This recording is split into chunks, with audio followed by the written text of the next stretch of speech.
Hey everybody, Adam Davidson, RadCast. It's Monday, the 17th of February, 2020. Let's get to it with John chapter 15. This is the word of the Lord. Jesus is speaking. Here's what he says. I am the true vine, and my Father is the gardener.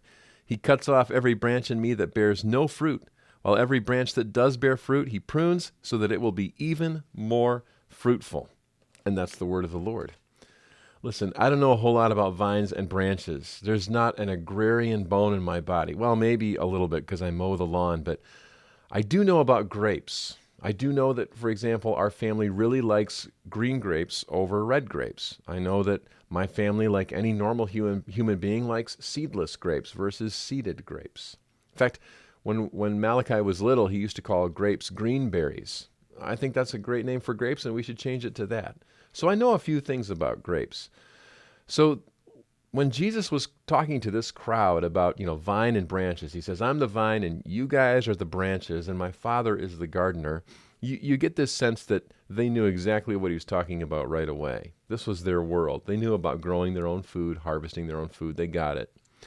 Well, what's he trying to say to us today? Well, he's trying to say two things, I think. First of all, Jesus is telling us that we have to be connected to him, that he is the vine. It's not me. I'm not the one pulling this off. I'm not the one doing this. It's not my strength. It's not my power. It's his. All of us who are following Jesus have to be a people who are intentionally connected. We say, Jesus, I am intentionally connected to you. I'm drawing life from you. I know that it's because of you. I know that it's through you. And I am merely a branch on your vine. And I love that. I love that imagery because he does the heavy lifting. He does the work. We simply have to abide. That's our job, is to just be who he created us and who he recreated us to be.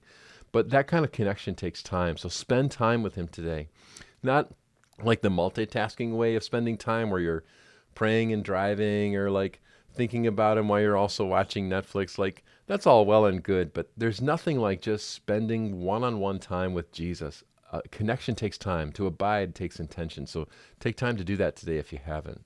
The second thing that I get from this is that there's no way to avoid being pruned because Jesus wants us to be fruitful. So his Father, the gardener, comes along, and if he sees, and I think back to those grapes again, if he sees like a little branch that's only going to produce one of those little tiny baby grapes, or is only going to produce one of those like weirdly burned out, automatically brown grapes, like that part of the grapevine was exposed to fire or something. You know how those little ones grow and shrivel right away, like they instantly become raisins? He's going to prune that away. And so you say, all right, Father, prune away, cut away the stuff that's not like your son, make it so that I'm more fruitful, so that I can do even greater things for your kingdom and for your glory. What a great way to start Monday. Go for it. That's RadCast.